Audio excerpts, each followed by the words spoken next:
عليهم محسنين الله أكبر তাদের সিফাত যদি আমরা আনতে পারি সাহাবায়ে কেরামের সিফাত তাহলে অবশ্যই দুনিয়া এবং আখিরাতে আমাদের নাজাতের জরিয়া হবে সবাই বলি ইনশাআল্লাহ হালাল হারাম ব্যাপারে যা আলোচনা করেছে আমরা মানব তো ইনশাআল্লাহ সবাই ইনশাআল্লাহ আমরা হালাল কামাই করব হালাল খাবো হারাম থেকে আমরা বাঁচবো সবাই বলি ইনশাআল্লাহ ইনশাআল্লাহ আমার আলোচনা হচ্ছে আমলে সূরা কাহাফ সূরাতুল কাহাফ 15 নম্বর পারা শুরু হয়েছে 16 নম্বর পারায় দ্বিতীয় পৃষ্ঠায় এসে এটা শেষ হয়েছে ওই সূরা কাহাফের শেষ আয়াত আমি আপনাদের সামনে তেলাওয়াত করছি এই আয়াতের অর্থ হচ্ছে আল্লাহ রাব্বুল আলামিন বলেন ইন্নাল্লাযীনা আমানু ওয়া আমিলুস সালিহাত ইন্না নিশ্চয়ই আল্লাযীনা যাহারা বিশ্বজগতের মানব জাতির মধ্যে যাহারা নিশ্চয়ই বিশ্বজগতের সমস্ত মানুষের মধ্যে যাহারা আমানু আমি আল্লাহর প্রতি ঈমান আনবে ওয়া আমিলুস সালিহাত ঈমান আনার পরে ইসলাম কর্তৃক আমি আল্লাহ কর্তৃক কোরআন হাদিস কর্তৃক রাসূলদের কর্তৃক যাহা কিছু আমল করার জন্য করা হয়েছে তাহা যদি আমল করে যাহা কিছু না করার জন্য নিষেধ করা হয়েছে তা থেকে যদি বেঁচে থাকে আল্লাহ রাব্বুল আলামিন বলতেছেন কানাত লাহু ওই সমস্ত গুণবান আল্লাহর প্রিয় বান্দাদের জন্য জান্নাতুল ফিরদাউসের নুজুলা আমি আল্লাহ তাদের জন্য জান্নাতুল ফিরদাউস রেখে দিয়েছি বলে সুবহানাল্লাহ নারে তাকবীর আল্লাহু আকবার ভাইরা আমার আলোচনা সম্পর্ক করব 8টি জান্নাত 7টি জাহান্নাম 8টি জান্নাতের মধ্যে সবচেয়ে উচ্চ মাকামের জান্নাত হলো জান্নাতুল ফিরদাউস যে জান্নাতের মধ্যে সমস্ত আম্বিয়া কেরাম সাহাবায়ে কেরাম শুহাদায়ে কেরামরা থাকবে আর আমি আর আপনি যদি আল্লাহর প্রতি ঈমান এনে আল্লাহর সমস্ত হুকুমগুলো যদি মানতে পারি আল্লাহর রাসূলের সুন্নাত অনুযায়ী যদি আমাদের জীবনটাকে অতিবাহিত করতে পারি নিশ্চয়ই আল্লাহ রাব্বুল আলামিন ডিক্লেয়ার করে দিয়েছেন আমরা নবীদের সাথে জান্নাতুল ফিরদাউসের অধিবাসী হব বলে সুবহানাল্লাহ নারে তাকবীর আল্লাহু আকবার ভাইরা আমার রাসূল সাল্লাল্লাহু আলাইহি ওয়াসাল্লাম আমাদের প্রিয় রাসূল ওনার জীবদ্দশায় যাহা কিছু করেছেন সবগুলো হাদিস অসংখ্য বর্ণিত হাদিস থেকে একটি হাদিস রচনা করেছি রাসূল সাল্লাল্লাহু আলাইহি ওয়াসাল্লাম বলেছেন আদ-দুনিয়া মাজরাতুল আখিরাহ এই পৃথিবীর মানুষ আমার উম্মতেরা তোমরা শুনে রাখো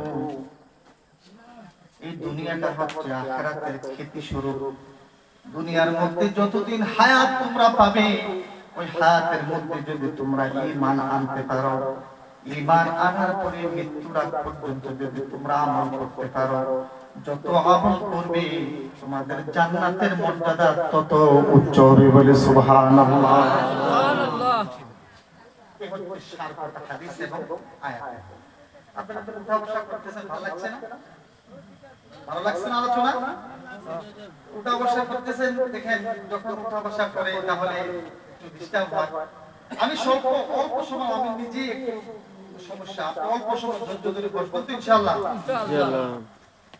দেখেন রাসূল কি বলেছেন যে যেই জান্নাতে যে জান্নাতুল ফিরদাউসটা হবে আরশ আজিমের ডাইরেক্ট নিচে বলে সুবহানাল্লাহ সুবহানাল্লাহ আল্লাহর আরশ আজিম ওখানে আরশ কুরসি রয়েছে ঠিক কুরসির সুদাসুদি নিচে হবে জান্নাতুল ফিরদাউস সুবহানাল্লাহ ওইখানে থাকবে সমস্ত আম্বিয়া কেরাম সাহাবায়ে কেরাম শুহাদায়ে কেরাম আল্লাহর ওলিগণ এবং আপনার আমার জন্য আল্লাহ তাআলা অবকাশ রেখে দিয়েছেন এই আমার বান্দারা শোনো যদিও তুমি কৃষক হও যদিও তুমি যুবক হও স্কুলে পড়াশোনা করো তোমাকে মুহাদ্দিস হতে হবে না তোমাকে টাইটেল পাস হতে হবে না তোমাকে হাফেজ হতে হবে না তোমাকে কোটিপতি হতে হবে না, তোমাকে বাদশা হতে হবে না, তবে তুমি হালাল কামাই করার সাথে সাথে আমি আল্লাহর হুকুম যদি তুমি মানতে পারো, আমার রাসূলের সুন্নাত যদি ইখতিয়ার করতে পারো, মা বাবার যদি খেদমত করতে পারো,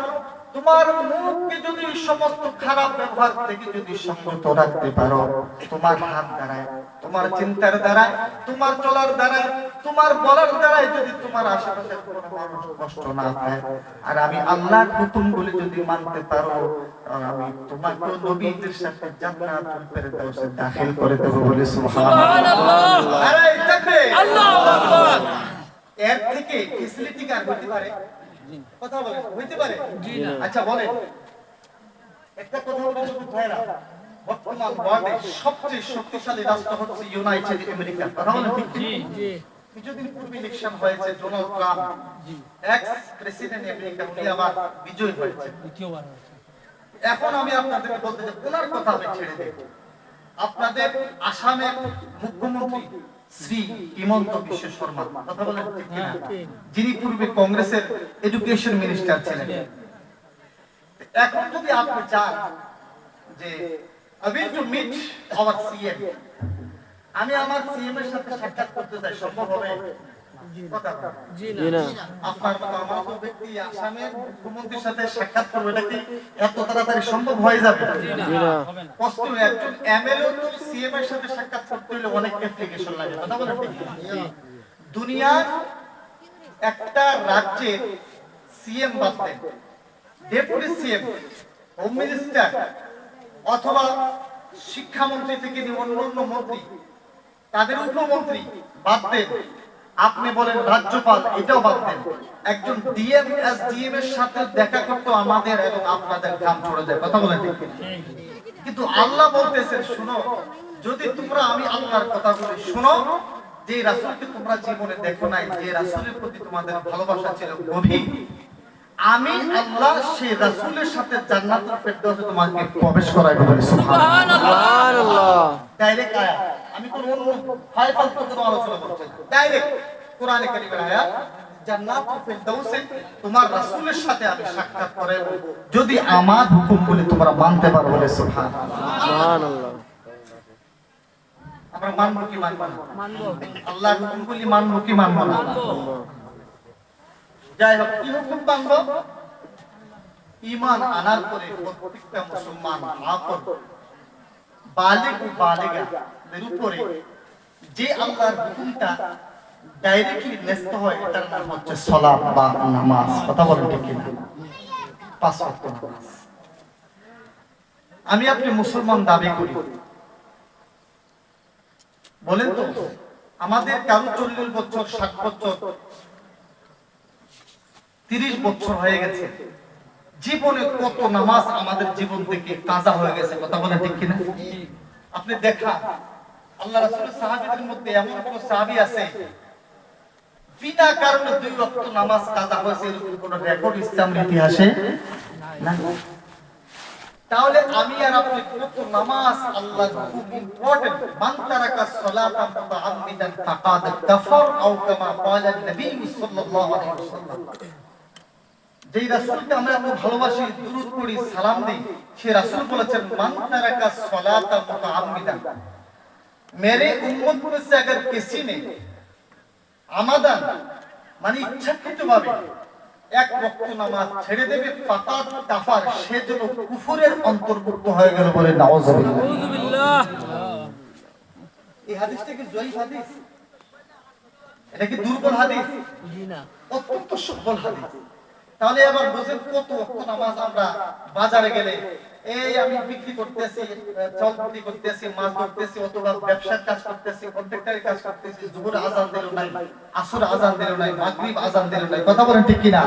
কত নামাজ আমি ছেড়ে দিলাম, অথচ আমি আর আপনি মুসলমান হিসাবে দাবি করি এবং আমরা মনে করি আল্লাহ কোথায়? হয়ার আওয়ার আল্লাহ ফিলিস্তিনের জমিনে পিপিলিকার মতো মারছে মুসলমানদের, কিন্তু আল্লাহ কোথায়?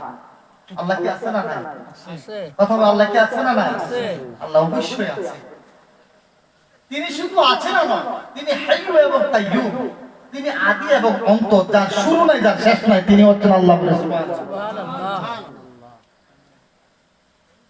শেখুল ইসলাম তকি উসমানী মাদ্দাজিল্লাহুল আলী বলেছেন, প্রত্যেক মুসলমানদের মুহাদ্দিস হওয়া ফরজ নয়, হাফেজ হওয়া ফরজ নয়, আলিম হওয়া ফরজ নয়, মুফতি হওয়া ফরজ নয়, ইঞ্জিনিয়ার হওয়া ফরজ নয়, ডাক্তার হওয়া ফরজ নয়, প্রত্যেক ঈমানওয়ালাদের মুসলমান হওয়া ফরজ। বলে আল্লাহু আকবার।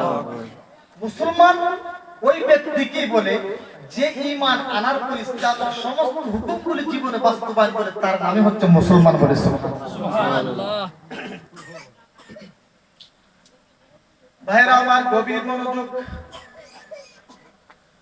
আল্লাহ রাসূল সাল্লাল্লাহু আলাইহি ওয়াসাল্লাম বলেছেন, ও আমার উম্মতরা, তোমরা শুনে রাখো, ঈমান আনার পরে যদি তোমরা আল্লাহর হুকুম 5 ওয়াক্ত নামাজ যদি জীবনের শেষ মুহূর্ত পর্যন্ত পড়তে পারো, তাহলে আমি রাসূল বলে দিলাম তোমার মরণের সময় ঈমানের কলমা নসিব হবে। বলে সুবহানাল্লাহ। قال النبي صلى الله عليه وسلم من كان آخر الكلام لا إله إلا الله فدخل الجنة أو كما قال النبي صلى الله عليه وسلم। وما উম্মতেরা, যেই ঈমানের কলমা পড়ে তোমরা মুমিন হয়েছো, ঈমানের রেজিস্টারে তোমাদের নামগুলি নথিভুক্ত করেছো, মরণের সময় যদি ওই ঈমানের কলমাটা উচ্চ সুরে অথবা নিম্ন সুরে অথবা চোখের ইশারায় অথবা অন্তরে এবং কলবের মধ্যে যদি পড়ে নিয়ে মৃত্যুবরণ করতে পারো, তাহলে মরতে দেরি হবে, আল্লাহর জান্নাতে যাইতে দেরি হবে না। বলে সুবহানাল্লাহ। নারে তাকবীর। আল্লাহু আকবার। ভাইরা আমার, গভীর মনোযোগ। এবার প্রশ্ন হলো, আমরা যে এখন সুস্থ শরীর রয়েছি, সবাই পড়তে পারি লা ইলাহা ইল্লাল্লাহ, আল্লাহ ছাড়া কোনো ইলাহ নাই, কোনো মাবুদ নাই, কোনো উপাস্য নাই, মুহাম্মাদুর রাসূলুল্লাহ, মুহাম্মদ সাল্লাল্লাহু আলাইহি ওয়াসাল্লাম আল্লাহর প্রেরিত রাসূল। বলে সুবহানাল্লাহ। এই কলমাটা বলতে এখন যত সহজ, খোদার কসম, যেদিন আজরাইল আপনাকে আমাকে ধরবে, রূহটাকে বাহির করবে, ওই সময় এই কলমাটা পড়া এত কষ্ট হবে।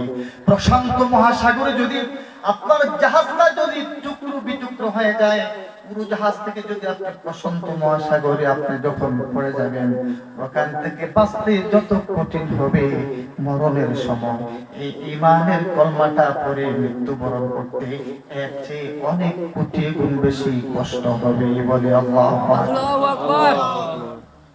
এত সহজ।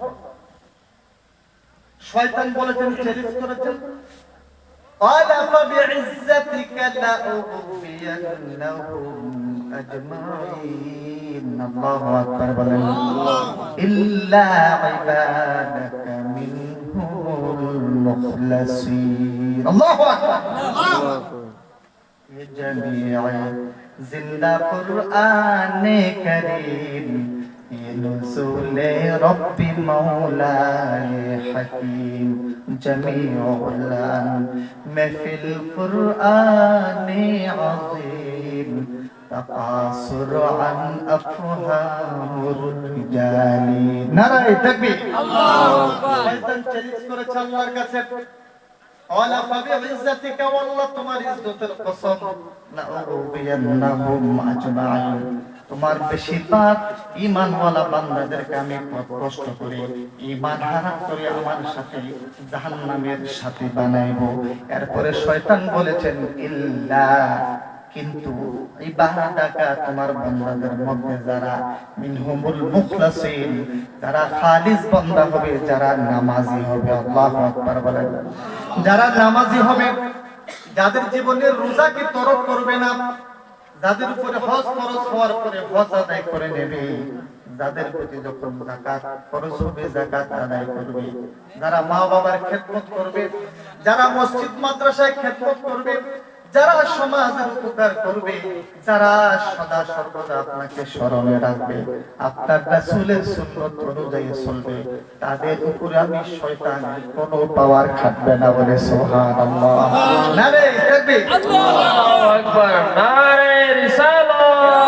সুবহানাল্লাহ। নারে তাকবীর। আল্লাহু আকবার। আজকের মাহফিলের প্রধান অতিথি আমির মাওলানা কারীম মুত্তাসিম বিল্লাহ সাহেব।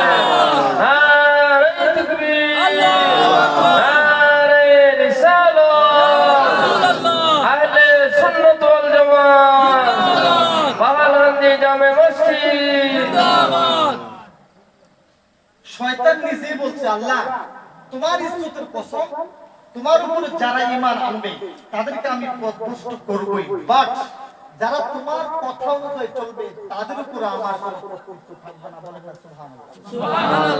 এখন বলেন, আমরা কি শয়তানের দ্বারা প্রভাবিত না কোনো আল্লাহর দ্বারা প্রভাবিত? বলেন আল্লাহর দ্বারা। আল্লাহর দ্বারা প্রভাবিত। আল্লাহ কবুল করুক, সবাই বলে আমিন। আমিন। ভাইরা আমার, মৃত্যুর সময় মনে রাখবেন মুসলমান ভাইরা, গভীর মনোযোগ, মৃত্যুর সময় ঈমানের কলমা নসিব হওয়াটা এত কঠিন, এত কঠিন, এত কঠিন, যেটা বলে বিশ্বাস করা যাবে না। ভাই আমার, মৃত্যুর সময় যখন আজরাইল পায়ের পাতা থেকে আমাদের রূহটাকে মেরে মেরে মেরে মেরে নাভি পর্যন্ত এনে আবার কণ্ঠস্থ পর্যন্ত আনবে, তখন মানুষ কখনো হুশ কখনো বেহুশ হয়ে যাবে। আল্লাহু আকবার। ওই সময় ঈমানের কলমা পড়াটা অত্যন্ত কঠিন হবে। তবে যারা আল্লাহর হুকুম মানবে, যারা নামাজি হবে, তাদের জন্য মোটেই কঠিন হবে না। বলে না সুবহানাল্লাহ। নারে তাকবীর। ভাইরা আমার, আল্লাহ রাসূল সাল্লাল্লাহু আলাইহি ওয়াসাল্লাম বলেছেন, আমার উম্মতেরা তোমরা শুনে রাখো, যখন তোমাদের জন্য ফজরের নামাজের আযানের মাধ্যমে মুয়াজ্জিন ডাক দেবে, আল্লাহু আকবার আল্লাহু আকবার আযান বলে আল্লাহই বড় আল্লাহই বড়, আশহাদু আল্লা ইলাহা ইল্লাল্লাহ, ও পৃথিবীর মুসলমান আমি মুয়াজ্জিন সাক্ষী দিতেছি আল্লাহ ছাড়া আর কোনো মাবুদ নেই। আল্লাহু আকবার বলে আশহাদু আন্না মুহাম্মাদার রাসূলুল্লাহ, মুয়াজ্জিন বলে আমি সাক্ষী দিলাম তোমাদের পক্ষ থেকে আল্লাহর কাছে মুহাম্মদ সাল্লাল্লাহু আলাইহি ওয়াসাল্লাম আল্লাহর শেষ রাসূল। হাইয়া আলাস সালাহ, ঈমানের সাক্ষী দেওয়ার পরে মুয়াজ্জিন থেকে হাইয়া আলাস সালাহ, পৃথিবীর সমস্ত যুবকেরা রে, তোমরা যতই ঘুমো থাকো না কেন, যতই কাজে থাকে না কেন, যতই দুনিয়ার কাজে ব্যস্ত থাকো না কেন, হাইয়া তোমরা আসো আলাস সালাহ, আল্লাহর হুকুম নামাজ আদায় করার জন্য মসজিদে আসো। বলে সুবহানাল্লাহ। মুয়াজ্জিন বলে হাইয়া মানে তাল ইলাল মসজিদ, আল্লাহর বান্দারা, মহিলারা নয়, যুবকেরা, বৃদ্ধ আবালেরা, যাদের উপরে নামাজ ফরজ হয়েছে, মসজিদে নামাজ আদায় করার জন্য আসো। মুয়াজ্জিনকে যদি প্রশ্ন করা হয়, ও মুয়াজ্জিন তুমি যে মসজিদে আসার জন্য, আল্লাহর হুকুম নামাজ আদায় করার জন্য তুমি আহ্বান করতেছো, মসজিদে এসে যদি ফজরের 2 রাকাত সুন্নতে মুআক্কাদা আর 2 রাকাত ফরজ আইন নামাজ যদি আদায় করি, তাহলে আমার বেনিফিট কি হবে? মুয়াজ্জিন এরপরে আরবি বাক্যতে বলে দেন, হাইয়া আলাল ফালাহ, যদি নামাজ পড়তে আসো তাহলে সমস্ত বিজয়ের মালা আল্লাহ তাআলা তোমার গলায় পরিয়ে দেবে। বলি সুবহানাল্লাহ। নারে তাকবীর। আল্লাহু আকবার। খোদার কসম, শীতকাল আসছে কনকনে ঠান্ডা, বর্ষাকালে কত ঠান্ডা হয়, সারা দিন কাজ করে আমরা বাড়ি করে যাই, এশারের নামাজ পড়ে খাওয়া দাওয়া করে ঘুমাই, কত আরামের ঘুম। মুয়াজ্জিন যখন ডাক দেয়, হাইয়া আলাস সালাহ হাইয়া আলাল ফালাহ, as-সালাতু খায়রুম মিনান নাওম, ও ঈমানওয়ালারা, নিশ্চয়ই নামাজ ঘুম থেকে অনেক উত্তম তোমার জীবনের জন্য। এই আহ্বান শোনার পরে যখন মুসলমান যুবকরা আরামের ঘুমকে হারাম করে ঠান্ডা পানির দ্বারা ওযু করে মসজিদে আসার জন্য যখন রওনা দেয়, খোদার কসম হাদিস বলতেছেন, সেই মসজিদে আসতেছে না, সে আল্লাহর জান্নাতের দিকে আসতেছে। বলে সুবহানাল্লাহ। তার প্রত্যেকটা কদমে রহমতের ফেরেশতারা ডানা বিছিয়ে দেয়, প্রত্যেকটা শ্বাস প্রশ্বাসে আল্লাহ রাব্বুল আলামিন অনেক নেকি লিখে দেয়। যখন ফজরের নামাজ আদায় করে আবার বাড়ির দিকে যায়, যোহর পর্যন্ত আল্লাহ রাব্বুল আলামিন ওই যুবকের হাতের মধ্যে ইসলামের ঝান্ডা দিয়ে দেয়। বলি সুবহানাল্লাহ। এমনি ভাবে যোহর নামাজ আদায় করলো, আসরের নামাজ আদায় করলো, মাগরিবের নামাজ আদায় করলো, এশারের নামাজ আদায় করলো, আর ওই দিক দিয়ে মহান রব্বুল আলামিন কোরআনে কারীমের অন্য আয়াত দ্বারা বুঝিয়ে দেন, ইয়া আইয়ুহাল্লাযীনা আমানু তাকুল্লাহা হাক্কা তুকাতিহি ওয়া লা তামুতুন্না ইল্লা ওয়া আনতুম মুসলিমুন। বলি সুবহানাল্লাহ। নারে তাকবীর। আল্লাহু আকবার। রব্বুল আলামিন বলেন, ও আমার ঈমানওয়ালা বান্দা বান্দীরা তোমরা শোনো, ইয়া আইয়ুহাল্লাযীনা আমানু, যারা আমি আল্লাহর প্রতি ঈমান এনেছো, ইত্তাকুল্লাহ, আমি আল্লাহকে ভয় করো, হাক্কা তুকাতিহি, যেভাবে ভয় করলে আমি আল্লাহ খুশি হব সেইভাবে তোমরা আমাকে ভয় করো। ওয়ালা তামুতুন্না, তোমাদের মৃত্যু যেন না হয় ইল্লা ওয়া আনতুম মুসলিমুন, আমার প্রকৃত মুসলমান বান্দা হিসেবে যাতে তোমাদের মৃত্যু না হয়। এই আয়াতের উদ্দেশ্য হলো আল্লাহ রাব্বুল আলামিন বলতেছেন যে আমার ঈমানওয়ালা বান্দা বান্দীরা সদা সর্বদা তোমরা মৃত্যুর জন্য ভালো আমলের মাধ্যমে প্রস্তুতি গ্রহণ করে থাকো, বলে সুবহানাল্লাহ। একটু দূরে সরে পড়ি, আল্লাহুম্মা সাল্লি আলা